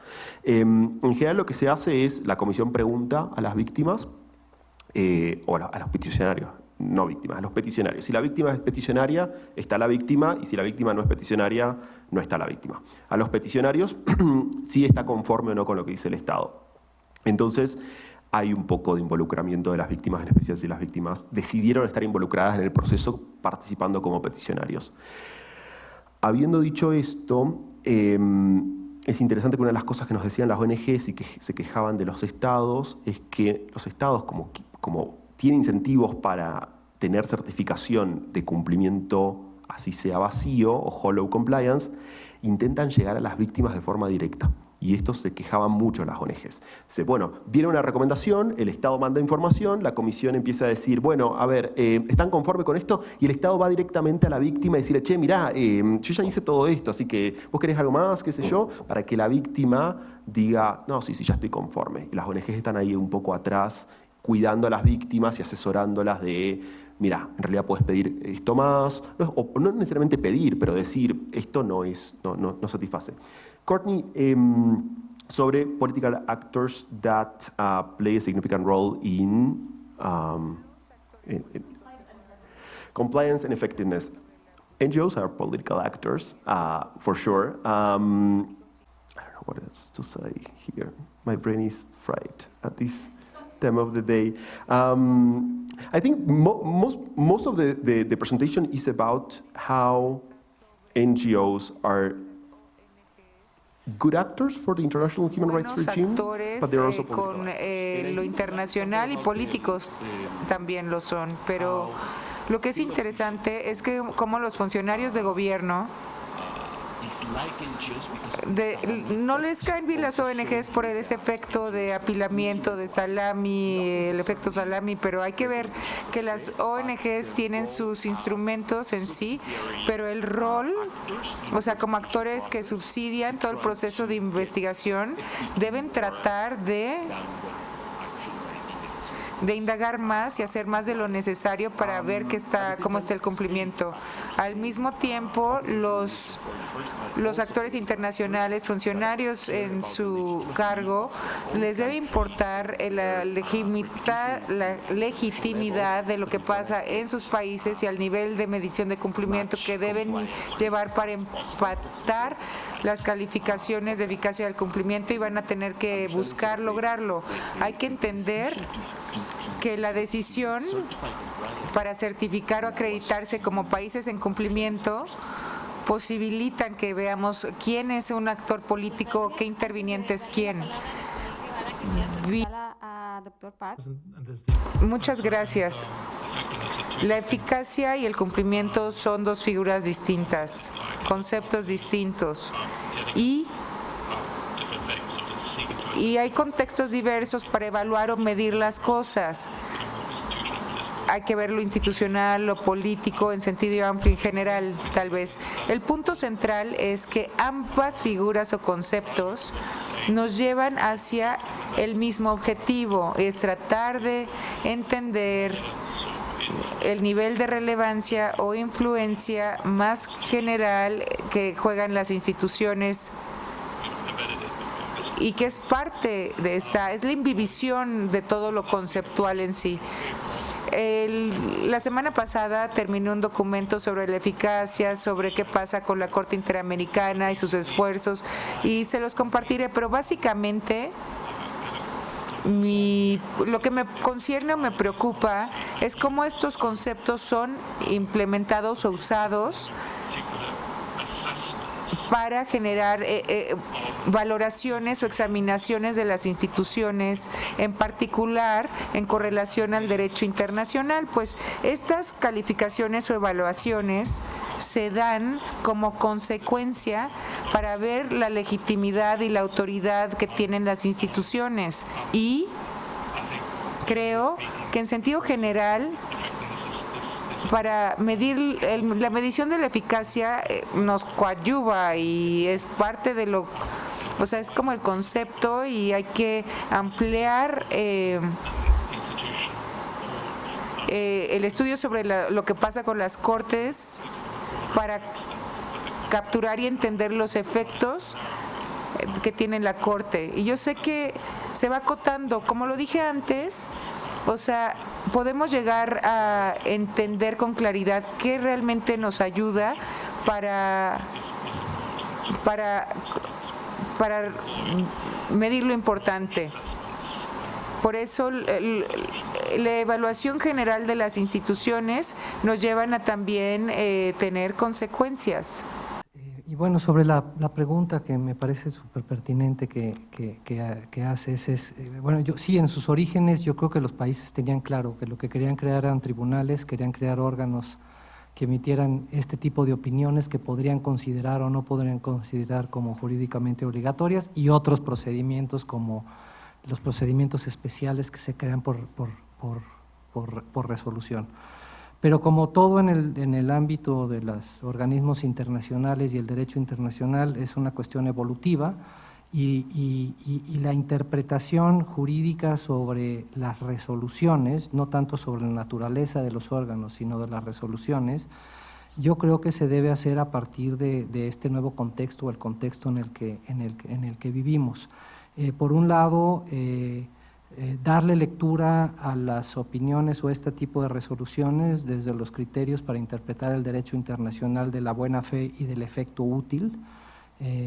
¿No? Una de las preguntas que se hacen estos doctrinarios que mencioné es: ¿cómo puedes hacer una interpretación de buena fe si creas un mecanismo para llevar a cabo ciertas acciones y tener ciertos resultados y al final le vas a negar toda efectividad jurídica? Entonces, como que no tiene mucho sentido. Entonces, meter en el análisis estos dos principios o estos tres principios del derecho internacional: los pactos deben ser cumplidos, y los pactos pues incluye la creación de organismos con ciertas finalidades, propósitos, etcétera, y que crean mecanismos y que estos mecanismos tienen un propósito a su vez, y cuál es el efecto útil de estos mecanismos. La segunda es también revisar en el contexto actual la práctica de los organismos internacionales, incluidos los judiciales. ¿Qué dicen los tribunales internacionales sobre estos tipos diferentes de resoluciones o decisiones? Y también los órganos políticos, cómo se comportan estos órganos políticos frente a este tipo de informes, decisiones u opiniones de los estados. Y vemos cómo en mecanismos como el examen periódico universal, vemos cómo en los propios órganos de tratados, en su función de revisión de informes periódicos, los órganos le piden a los estados que consideren el cumplimiento de las decisiones derivadas de procedimientos de comunicaciones individuales, tanto en el examen periódico universal como en los otros mecanismos. Y cuando se trata, por otro lado, de analizar este contexto o estas decisiones a la luz de la práctica de los estados, es ahí en donde creo que hay un mayor déficit, porque ha habido muchos países que por diferentes órganos, el legislativo, el ejecutivo, el judicial, ven maneras, por razones las que sean, de cumplir con estas resoluciones, en unas cuestiones o en algunos contextos, transiciones políticas. Yo recuerdo dos experiencias que me tocaron en el grupo de trabajo de detenciones arbitrarias. Una con Mauricio, este país africano, que hubo un cambio de régimen y decidieron utilizar las opiniones del grupo de trabajo sobre las personas arbitrariamente detenidas, que eran parte del nuevo contexto político que se presentaba al país. La mayor parte de ellos eran presos políticos, y dictar una ley de amnistía para liberar a todas estas personas, a partir de las resoluciones del grupo. Otra experiencia político, Venezuela, por ahí del 2019-2018, hubo una aparente apertura del gobierno con la comunidad internacional, hicieron invitación a procedimientos especiales, visitó uno de los procedimientos especiales más innombrables y presentables del sistema, que es el de, no importa cuál, que en donde fue más o menos a solapar lo que hacía el gobierno, pero dentro de su negociación con la comunidad internacional estaba la de liberación de ciertas personas arbitrariamente detenidas, presos políticos, no les querían llamar así, y por un lado tenías al gobierno que sistemáticamente nos descalificaba al grupo, que actuábamos sesgados, que éramos una herramienta del imperialismo y todas esas cosas que utilizan de manual los gobiernos populistas, que afectábamos la soberanía, que nos estábamos intrometiendo en no sé qué cuestiones. Pero una vez que entró en esta negociación, decidieron que sí iban a mandar una señal de compromiso con la comunidad internacional y iban a liberar a personas, pero no la lista que tenían las ONGs, porque las consideraban, no voy a repetir esas cosas que decía de las organizaciones, porque además no son ciertas, pero decía, pero bueno, le damos legitimidad y credibilidad a ese órgano que antes descalificaban sistemáticamente en el Consejo de Derechos Humanos. Y utilizaron las decenas de personas que estaban arbitrariamente detenidas, que estaban en el grupo de trabajo. Vemos cómo entonces hay en otros países en donde las opiniones del grupo de trabajo sirven para resoluciones del Congreso para buscar la liberación de presos defensores de derechos humanos en China, por ejemplo, Congreso de Estados Unidos, que utilizan las opiniones del grupo de trabajo. No las utilizan para los presos de Guantánamo, pero sí para su política exterior y en su Congreso. Entonces, bueno, entonces vemos cómo hay diferentes mecanismos que las utilizan y le dan un valor que no puede ser un mero valor así, tal. Tenemos aquí, en esa diferenciación que tú marcabas de los 3 niveles de los tribunales, de los órganos estos de tratados y luego los mecanismos que no son ni uno ni el otro, tenemos aquí en México, por ejemplo, la Ley General de Víctimas, que lo que hizo, que dijo, la reparación integral, en particular la compensación, el Estado va a cubrir con la compensación de acuerdo a estándares internacionales, en aquellos casos en donde se acredite la calidad de víctima de una víctima por una sentencia de un tribunal nacional, una determinación del fiscal o del Ministerio Público, como dice la ley, una sentencia de un tribunal internacional al que México le reconoce competencia, una resolución de un órgano de tratados para tramitar casos individuales que a México le reconozca competencia, y las recomendaciones de la Comisión Nacional de los Derechos Humanos, que es el ombudsman, uno de los 33 ombudsman que tenemos, y decisiones que la propia Comisión Ejecutiva de Atención a Víctimas pueda emitir conforme a sus atribuciones, es decir, que puedan ellas mismas determinar quién es víctima y emitir una resolución para su compensación. Entonces vemos que en procesos legislativos esa naturaleza tan diferenciada que había entre un ombudsman que hace recomendaciones no vinculantes y todo lo que digan los principios de París, un tribunal internacional como la Corte Interamericana, la Suprema Corte de Justicia o tribunales federales que emiten sentencias que hasta hace poco creíamos que jurídicamente eran incuestionables y todo el mundo las tenía que cumplir, y luego meten a los órganos creados por tratados, en donde para la doctrina, la mayor parte de la doctrina, incluso la mexicana, decían que no son vinculantes. Entonces, como que ya esa narrativa de la no vinculatoriedad se quedó muy floja, y tenía sentido en 1967 que se creó el primer mecanismo de casos individuales con el Comité para la Eliminación de la Discriminación Racial, o en el 65 el comité y en el 67 en el 66 los pactos, pero bueno, yo creo que eso en sus orígenes sí había una distinción, y perdón por el rollazo que me acabo de aventar, había una distinción, pero creo que con la evolución y el contexto y la doctrina y la práctica de los estados, la práctica de los organismos internacionales amerita una revisión sobre la naturaleza vinculante o no de las decisiones de los órganos. Ese es un poco lo que traté de hacer con este ejercicio. Espero que por lo menos haya aventado algunas pautas para que caminemos por mayor investigación, sobre todo sobre la evidencia empírica en lo que está pasando dentro de los países en sus diferentes poderes. Muchas gracias. El impacto, ¿no? Como se mencionó al inicio. Pues con esto cerramos esta última mesa. Muchísimas gracias a todas las asistentes por permanecer. Doctor Engström, de verdad, muchas gracias por mantenerse muy atento y su participación en esta última mesa a estas horas. Muy agradecida con todas las personas que nos acompañaron en el público, pero por supuesto con todas las personas ponentes y con cada una de las preguntas también que respondieron. Y bueno, muchísimas gracias a la Suprema Corte y a Daniel de nueva cuenta por la idea y por convocarnos en estos 2 días ya de jornadas que ya se sienten un poco largas. Así es que yo ya aquí me quedo. Yo seré muy breve. Yo solo quiero agradecer, de verdad y de todo corazón, quiero agradecer a las personas que se tomaron el tiempo de conectarse, de venir, de confiar en el proyecto, de viajar desde tan lejos, de cruzar el océano para venir a platicar de este tema. Genuinamente, muchísimas gracias por la confianza, por el tiempo, a todas las personas que estuvieron asistentes. Esperamos que este tema sea un tema que empiece a justo abrir boca y que empiece a desarrollarse y a contestar estas preguntas que ahora nos toca a nosotros empezar a contestar. Y yo sé que es un contexto muy complicado a nivel mundial, no solamente en México, en Estados Unidos, en Europa, y lo platicábamos en la mañana. Vale la pena hacer esto, seguir discutiendo esto. Yo me voy convencido de que sigue valiendo la pena y que desde en donde estemos, en la Corte, en algún otro lugar, seguiremos impulsando la agenda porque genuinamente creo que vale la pena, que hay que hacerlo y que creo que es el horizonte a donde hay que mirar.